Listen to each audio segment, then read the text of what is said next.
Hello, and welcome to Reimagining Love. I'm Dr. Alexandra Solomon. I have been studying relationships for over 20 years as a couples therapist, a professor, an award-winning author, and as a wife, mother, daughter, sister, and friend.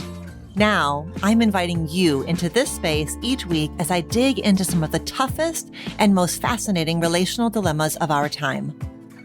If you want to discover how to create vibrant and loving relationships in your own life, you have come to the right place. This is Reimagining Love.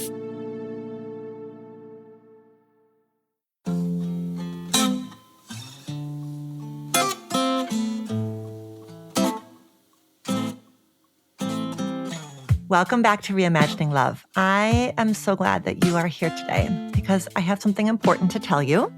We've been meeting like this for 4.5 years, 4.5 years of showing up together to take love seriously. In fact, today is episode 216. And today I'm letting you know that I am putting this podcast on pause. I'm going to say it again because it was hard to say, and I imagine it might be hard to hear. I am putting Reimagining Love on pause. This is not a decision that I made quickly or easily or without grief or without many, many hours of contemplation and conversation. In fact, and we're going to get into this in a few minutes, I fought this decision for a long time before I finally listened to it. And that in and of itself is a very me pattern. And it might also be a very you pattern. And what I know for sure is this. You deserve nothing less than my authenticity. That's been the entire premise of this show. So here's me being real with you. This relationship matters too much for me to handle this in any other way. So in this episode, I want to do a few things. I want to tell you what's happening practically, where to find me, what's coming next, what happens to this feed. I want to share some of what I've learned from 4.5 years of building something incredible and valuable with you. And I want to say some things that I think need to be said before we transition into whatever comes next. Because that's what this is. It's a transition. It's not an ending. And then at the end of the episode, I'm going to take a moment to thank the remarkable team that has made this show possible for 4.5 years. So please stay for that. Before we go further, I want to take a moment to look at what we actually have built here together, because it's a lot. Over this time, we have created 4 distinct types of episodes, and I'm so proud of all of the episodes that are in every category. Remember our love story episodes? Those are the episodes that gave us a front row seat to real people navigating real things, a couple healing after infidelity, a family moving through a gender transition together. Stories about ordinary people doing extraordinary relational work and then letting us witness it, honor it, and learn from it. We had our solo episodes where I've gotten to go deep on the topics that live at the center of relational life. Jealousy and shame and infidelity and conflict and repair and breakups and desire and the slow drift that happens in long-term partnerships and what to do about it. We've had conversations with some of the leading thinkers and writers who are working on love and relationships today. People whose books are on your nightstand, on my nightstand, people whose ideas have genuinely moved this field and our humanity forward. And finally, we've had our Toddcasts. I have loved the times that I've sat down with my husband, Todd, for conversations about our relationship journey, about becoming empty nesters, about loving across religious difference. I also loved answering your questions with Todd, and I know that Todd loved it too. That range, I don't take it for granted. And you tuned in each week from over 200 countries. We have millions of downloads. When we launched back in 2021, we hit number 5 in our category on Apple Podcasts, and we have stayed popular and beloved, and we've stayed in your ears. But honestly, the metric that has meant the most to me is far simpler than any of those numbers and stats. It's the messages that I've gotten from you, that my team has gotten from you over the years. The messages that say, I listened to that episode in my car and I pulled over because I needed to cry. Or I sent that episode to my sister and it opened up a conversation that we've been avoiding for years. Or I listened to that episode like 7 times and took pages and pages of notes. Or my therapist assigned me this episode and it unlocked something for me. That's what these 216 episodes actually mean. Okay, so let's talk about the practical stuff. Here's what you need to know. This feed is not going anywhere. All 216 episodes are going to remain right here, exactly as they are, with the show notes, with the links, with all the resources intact. These episodes are here for you if and when you need them. These conversations are timeless. They are ours. They are yours. So whether you want to revisit an episode that changed something for you, find one you missed, share something with a friend or a client who needs it, it's all here.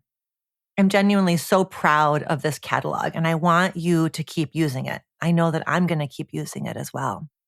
I'm not going anywhere either. I am deep in creative work right now, including working on my next book. And that's a big part of why I need this pause. We'll talk a little bit more about that in a moment. So here's where to find me. You know that I'm active on social media. I send a newsletter twice a month. If you already are subscribed and following, we're good. If you're not, now is the time. And you can find that link, of course, in the show notes. And that's where you're going to hear about what's coming next. And that's when I'll let you know if and when and how this podcast returns. That listener question submission link, it's still live. Now it's just an Ask Me Anything link. And those questions are going to become content for the newsletter, content for social media. I always want to hear from you. That also has not changed, is not going to change. So the episodes stay. I stay. The conversation continues. The only thing that's changing is that you're not going to be getting a new episode in your feed each week. But let's please stay connected in all of the ways. This conversation is not ending. Okay, we've handled the logistics. Let's get a bit deeper. 4.5 years of conversations about love on this show are going to teach you some things. So here are some things that I'm taking with me. Why now? Why pause? Well, like I said before, I'm feeling called to work on my next book. And yes, I did write Love Every Day while also somehow producing the show each week. But this next writing project feels different. It's requiring a particular kind of spaciousness, not just time, but spaciousness. The kind that's hard to protect when you're also showing up every single week to produce something new. But here's something that's more interesting to me than the logistics. And here's the part that I actually want to offer you. I did not make the decision easily. I fought it for months, honestly. I would feel the whisper. You need to slow down. You're spread too thin. Something's got to give. And then I would get very busy finding all kinds of reasons to ignore the whisper. And my favorite strategy? Comparison.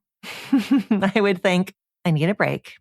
And then immediately my brain would serve up a highlight reel of all of my fantastic colleagues who've been doing their shows longer than I've been doing my show.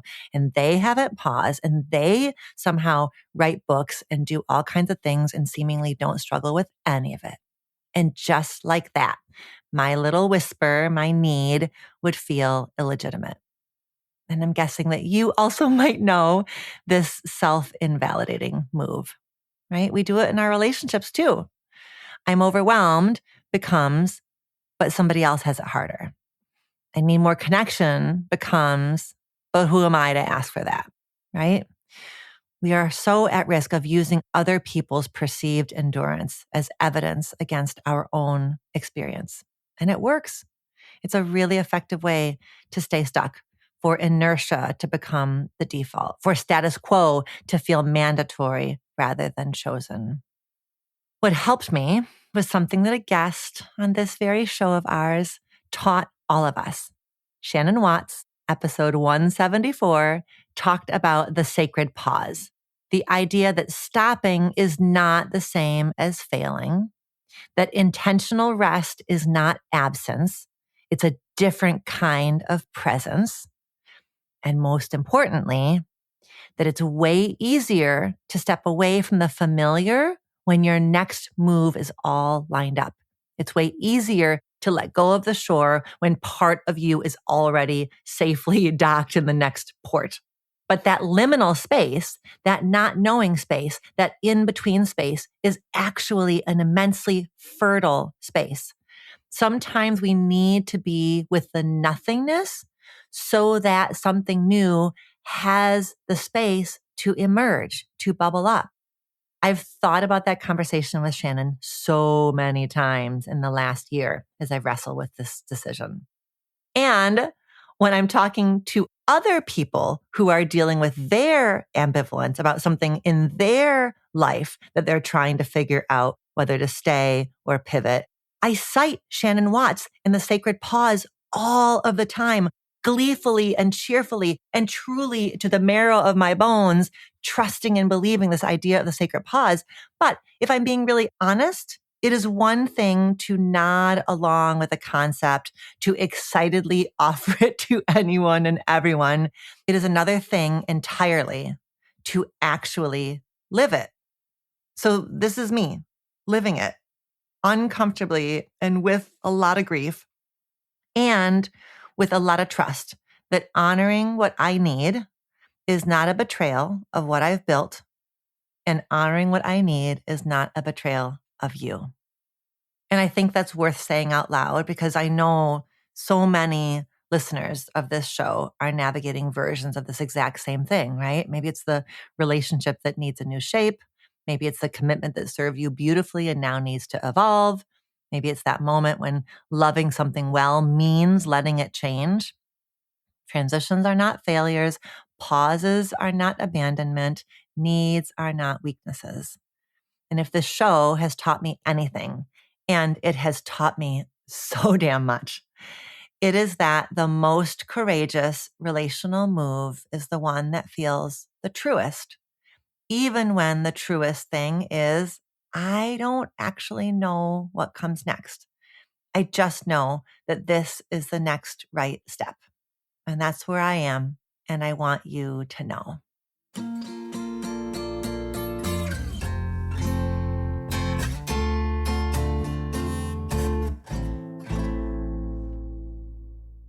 I want to share 3 things that this show has taught me. I mean, it's taught me infinitely more things than 3 things, but I want to focus on 3 things that this show has taught me. And actually, it's more accurately 3 things that you have taught me by showing up the way that you have shown up across all these years and all these episodes.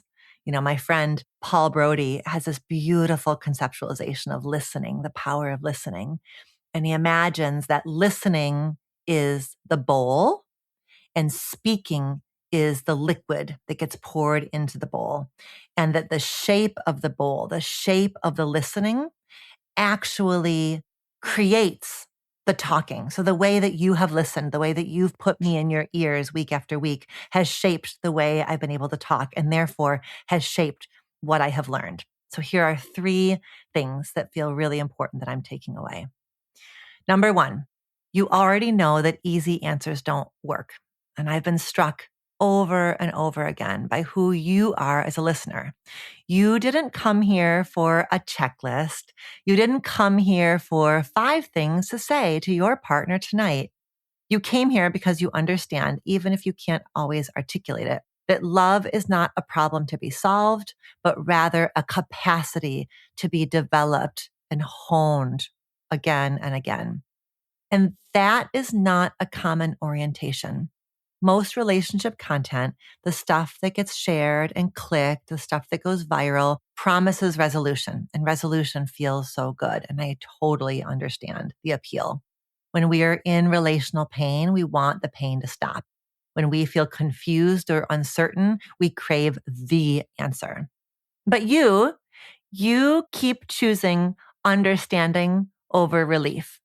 Week after week, you have continued to choose the harder and more honest path. And that tells me something about who you are. And I want to name it before we close this chapter because you might not hear it enough.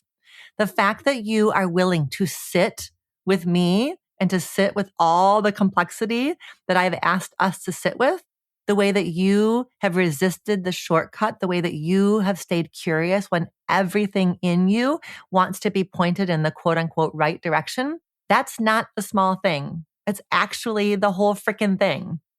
You are better because of the courage that you show. And the people who get to be loved by you are better because of the courage that you show. Number 2, my job was never to give you the answers. It was to help you trust your own. When I think about the solo episodes that I'm the most proud of, and I'm genuinely so proud of them, what they have in common is that it's not that those episodes told you what to do. It's that they handed you a framework and said, okay, here, use this to listen to yourself more clearly. Because here's what I believe. After 4.5 years of these conversations, the most important insights about your relationship are already inside of you. They are there as hunches, as discomforts, as little whispers that you are maybe talking yourself out of. They're there as the inner wise compass that gets buried underneath old pain, underneath social conditioning, underneath a fire hose of relationship content. And my role has not been to replace your inner voice, but rather to help you connect to it.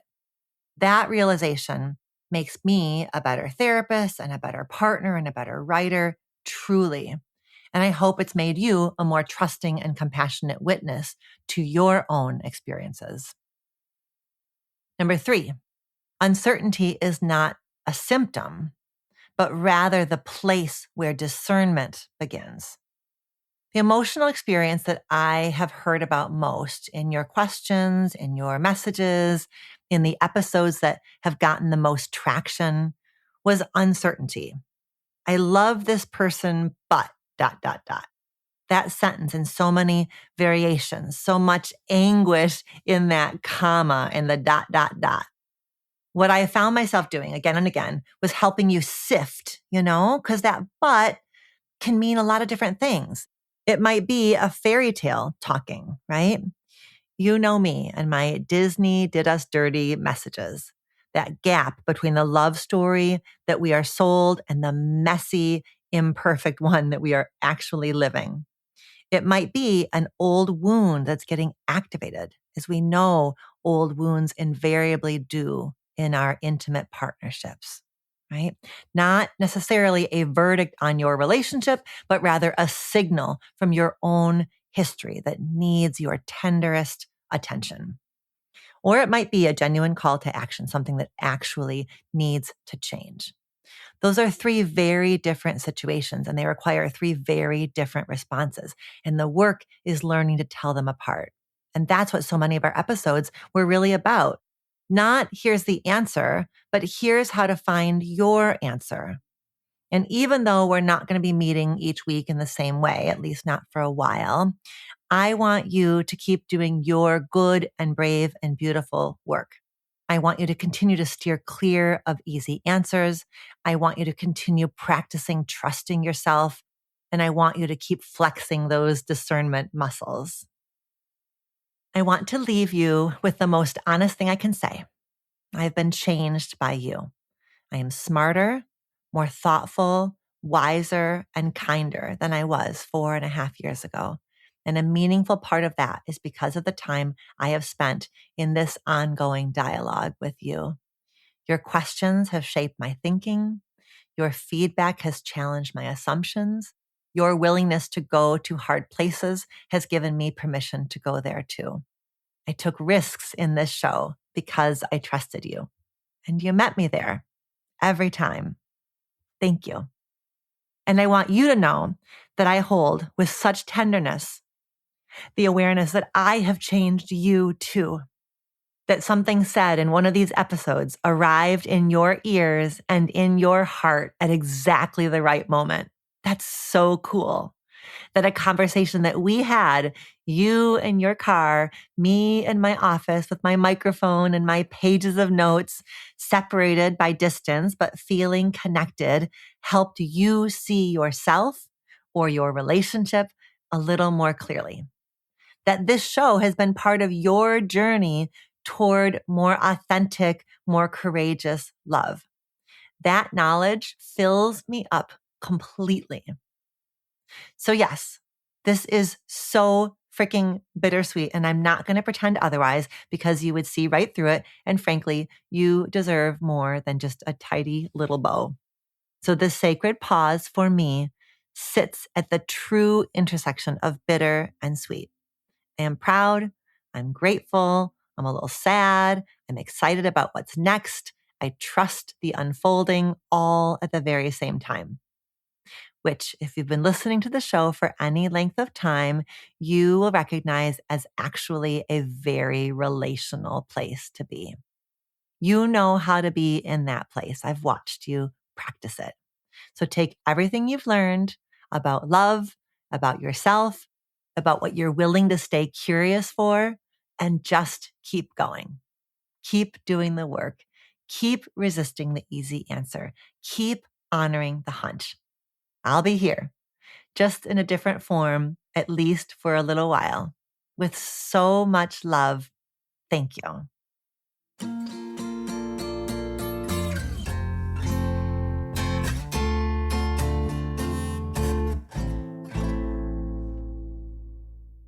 This show has been ushered by a series of incredibly talented producers, and I want to take a moment to honor them.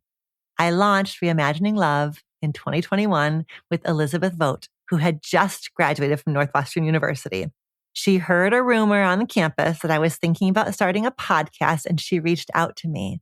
She took a chance on me being her first job after graduation, and I took a chance on her being the first employee I ever took on. And together, we built this show from scratch. I am so glad she wrote that email. I'm so glad that we created this together. This show has also been produced over the years by Emily Reeves, Danielle Cloutier, Elizabeth Vogt for a second beloved stretch, and most recently, Katie Pagich. And threading through all of it from the very beginning and still today is Mary Chan of Organized Sound Productions in Canada, who has been our editing and production anchor for the life of the show.